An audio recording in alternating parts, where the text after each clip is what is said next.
Si ça fait des années que tu essayes de perdre du gras, mais tu ne sais pas comment faire ni par où commencer, aujourd'hui, je t'explique de manière simple et claire qu'est-ce que tu dois faire et comment finalement y arriver. La majorité des personnes abandonnent une perte de gras non pas parce qu'elles manquent de motivation, mais parce qu'elles ne comprennent pas comment ça fonctionne. Donc dans cette vidéo, je vais tout expliquer de A à Z de manière claire et simple pour que finalement tu puisses y arriver. Hello tout le monde, j'espère que vous allez bien. Je m'appelle Boutaina, je suis coach certifié et mon rôle, c'est d'aider les femmes à atteindre leur objectif physique, que ce soit gagner de la masse musculaire ou perdre du gras d'une manière qui est saine et soutenable sur le long terme. Et aujourd'hui, on va parler de perte de gras. Première chose très importante, c'est comprendre ton métabolisme. Avant même de parler d'alimentation, de diète, de tout ce que tu veux, on doit comprendre comment ton corps dépense l'énergie et les calories. Et ici, on parle du TDEE. C'est le Total Daily Energy Expenditure. En soi, c'est les calories que tu brûles dans une journée. Et c'est la chose la plus importante parce que c'est un peu à cause de ça que tu vas arriver à soit perdre du gras, soit maintenir, soit prendre du gras. Le TDEE est composé de 4 éléments. Le premier, c'est le BMR. Et c'est les calories que tu brûles en faisant absolument rien. En fait, c'est les calories que ton corps utilise pour respirer, pour faire battre ton cœur, pour dormir, pour juste faire les choses vraiment basiques. Et moi, un peu, on va dire que je les appelle les calories du coma, parce que c'est un peu ça que tu brûles quand tu es dans le coma. Ensuite, on a le NEAT, qui est le Non-Exercise Activity Thermogenesis. Pour faire traduction, c'est les calories que tu brûles pour l'activité normale, que ce soit te lever, marcher, que ce soit aller travailler, bref, un peu cuisiner, faire le ménage, c'est des activités juste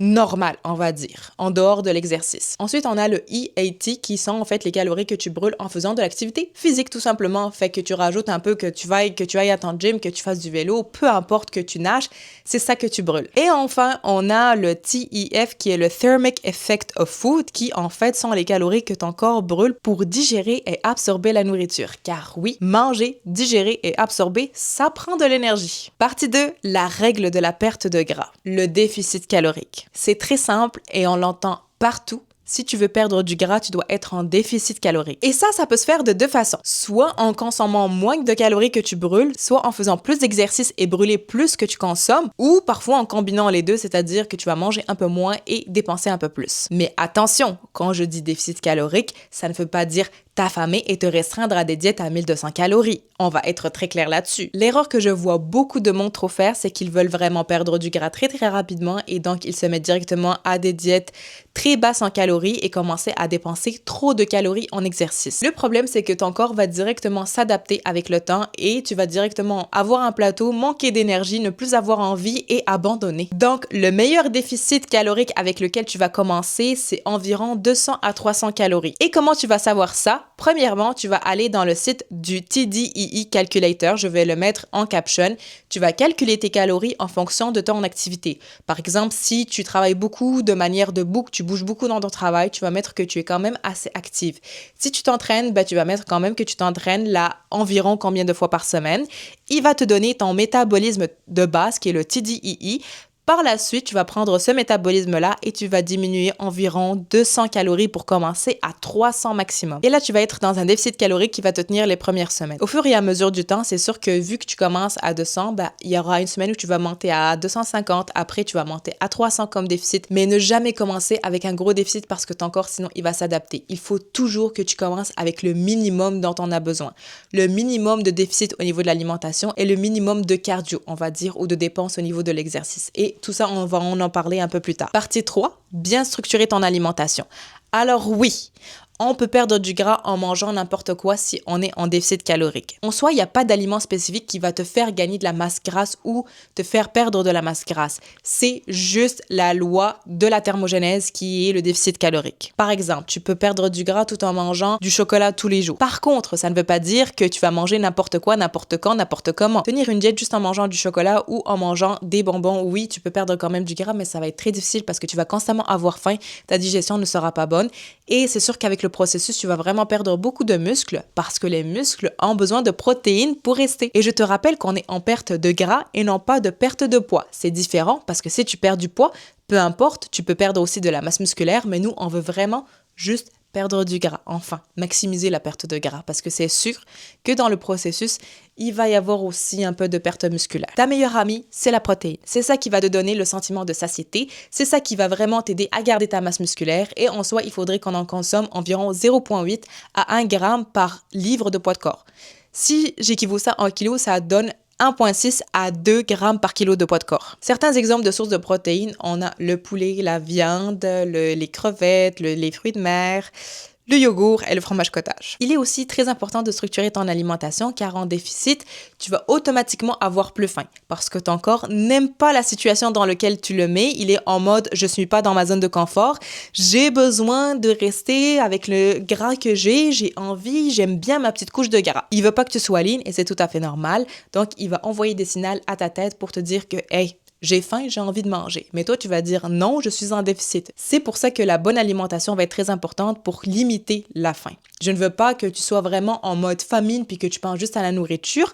Mais avoir un peu faim, je dois t'indiquer que c'est tout à fait normal lors du processus. Ensuite, les fibres. Quand tu manges moins, ta digestion est un peu plus lente. Donc, augmenter tes fibres va t'aider à améliorer ta digestion et va t'aider aussi à avoir moins faim. Et finalement, ce qui est important, c'est avoir une structuration de repas. L'exemple qu'on veut pas, c'est la personne qui va se lever à 8 heures du matin, elle va prendre un café puis va être genre « Oh, je ne vais pas manger jusqu'à 8 heures du soir. » Puis à 8 heures du soir, elle va juste ouvrir le frigo et manger tout ce qu'elle veut. Tu n'arriveras jamais à perdre du gras en faisant ça. Il faut que tu aies une structure alimentaire stable, que tu dises « Ok, le déjeuner, je vais manger ça, le dîner, je vais manger ça, et le souper, je vais manger ça. » Je ne t'oblige pas à avoir 3 repas par jour, je ne t'oblige pas à avoir 5 repas par jour, il faut juste que tu ne laisses pas ton corps affamé pendant plusieurs heures. Et finalement, le fait d'avoir une structure alimentaire, c'est aussi important parce que tu vas un peu savoir quand manger et combien de repas par jour. Donc, si tu te dis à 8 heures du matin, ok, j'ai mon premier repas, et qu'à 10 heures, tu commences à avoir faim, mais tu vas te dire, ok, mais finalement, je mange aussi à 11 heures, fait que je suis capable d'attendre encore une petite heure pour manger mon repas principal. Ça limite beaucoup les snackings et ça limite juste l'ouverture du frigo pour manger n'importe quoi. Maintenant, partie 4, l'entraînement. On l'a déjà dit tantôt, on est dans une perte de gras et pas une perte de poids et donc on ne veut pas perdre de masse musculaire, ce qui veut dire que tu dois continuer à t'entraîner et faire de la musculation. Personnellement, le minimum que je te recommanderais d'aller à la salle, c'est 2 fois par semaine. Tu es capable de faire un haut du corps complet et un bas du corps complet et tu n'as pas besoin d'aller t'entraîner, faire de la musculation à chaque jour. Il faut juste que tu aies une structure que tu es capable d'adapter sur le long terme. Maintenant, parlons de ton cardio. J'entends tellement souvent sur les réseaux, « Oh, si tu veux perdre du gras, il va falloir que tu fasses 10 000 pas par jour. Il va falloir que tu fasses du tapis incliné avec X vitesse et X dénivelé. Il va falloir que tu fasses à chaque matin 45 minutes de Stairmaster. » Tous ces éléments-là, en soi, régissent à la même loi qui est être en déficit calorique. Il n'y a pas une source de cardio spécifique qui va t'aider à brûler du gras. Si tu es en déficit, si tu dépenses plus d'énergie que ce que ton corps a besoin, tu vas perdre du gras. Donc, fais le genre de cardio que tu veux, mais ne commence pas avec le maximum de cardio quand tu commences. Je ne veux pas que tu commences directement à rajouter 1 heure de cardio à tous les jours. Je veux peut-être que tu commences à faire du cardio 2 fois par semaine pour 30 minutes. Par la suite, la semaine d'après, tu augmentes à 3 fois par semaine. Par la suite, au lieu de faire juste 30 minutes, tu vas faire 45 minutes. Il faut juste que ça évolue avec le temps. Parce que comme je l'ai dit, si tu gardes la même chose et tu commences très haut rapidement, ton corps va directement s'adapter. Et tu fais le cardio que tu veux. Si tu aimes marcher, marche. Si tu veux faire du Stairmaster, fais du Stairmaster. Si tu veux faire de l'elliptique, si tu veux faire des cours de HIIT, fais ce que tu veux, mais n'en fais pas énormément dès le début. En soi, le meilleur cardio, c'est celui que tu es capable de faire régulièrement sans le détester, tout simplement. Et finalement, ton hygiène de vie. C'est bon avoir une bonne alimentation et c'est bon avoir une bonne structure d'entraînement, mais si tu ne dors pas assez, si tu vis sur la caféine, si tu vis sur le stress, si tu ne t'occupes pas de ta santé mentale, ma belle, ça ne va pas marcher. Il va falloir que tu maximises ton sommeil. Il va falloir que tu maximises ton hydratation. Il va falloir que tu t'occupes aussi de ton taux de stress parce que tous ces éléments-là sont capables de ralentir ta perte de gras. En soi, le plus tu es stressé, le plus ton corps, avec le temps, va stocker le gras et ne va pas te laisser un peu le brûler. Conclusion, tu dois être en déficit, tu dois structurer ton alimentation, tu dois rajouter de l'entraînement, tu dois améliorer ton cardio, tu dois faire une progression intelligente, je ne veux pas que tu commences directement avec le maximum, et finalement, tu dois améliorer ton hygiène de vie. La chose la plus importante du processus, c'est de ne pas abandonner. Tu vas avoir des mauvaises semaines, tu vas avoir des semaines où tu n'auras pas envie de t'entraîner, tu vas avoir des semaines où ton poids va augmenter. Ça fait partie du processus. Ne t'attends pas à tout le temps être dans une pente descendante. Et en soi, c'est la vie. Il va y avoir des hauts et des bas et on doit juste continuer à avancer. Et c'est généralement le problème de la majorité du monde. Ils abandonnent parce qu'ils trouvent qu'ils ne perdent pas de poids.